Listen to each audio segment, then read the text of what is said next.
മലയാളി പൊളിയാണ്. അതെ, മലയാളി പൊളിയാണ്. അതുകൊണ്ടാണ് ഉള്ള ബംഗാളികൾ മുഴുവൻ കേരളത്തിൽ വന്നിട്ട് ഉള്ള തൊഴിലും ചെയ്ത് കാശും ഉണ്ടാക്കി അങ്ങ് പോണത്. ഇല്ലാത്ത കൊള്ളരുതായ്മ മുഴുവൻ ചെയ്ത് കൂട്ടുകയും ചെയ്യും. ഒരു മലയാളിയും ഇല്ല ചോദിക്കാനും പറയാനും. മലയാളിക്ക് ഭയങ്കര അലസത. നല്ല ഡെവലപ്മെന്റ് നമ്മുടെ നാടിന് വേണമെന്ന് ഓരോ മലയാളിയും പറയും. ഏതെങ്കിലും ഒരുത്തൻ എന്തെങ്കിലും ഒരു ഡെവലപ്മെന്റ് ചെയ്യാൻ വേണ്ടി ഇങ്ങോട്ട് വന്നാലോ അത് ചെയ്യാൻ തുടങ്ങിയാലോ അപ്പൊ പോയിട്ട് കൊട്ടിപ്പിടിക്കും. എന്നിട്ട് എങ്ങനെയെങ്കിലും നശിപ്പിച്ചിട്ട് അടങ്ങത്തുള്ളൂ.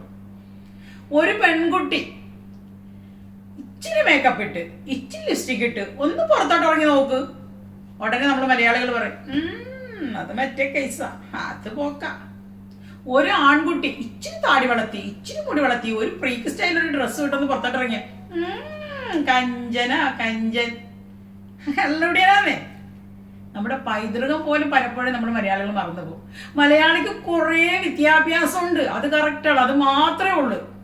പക്ഷെ വിവേകം പലയിടത്തും നമ്മൾ മലയാളികൾ കാണിക്കാറില്ല. എന്നോട് ആർക്കും വിരോധം തോന്നണ്ട, ഞാൻ ഉള്ളത് പറഞ്ഞു.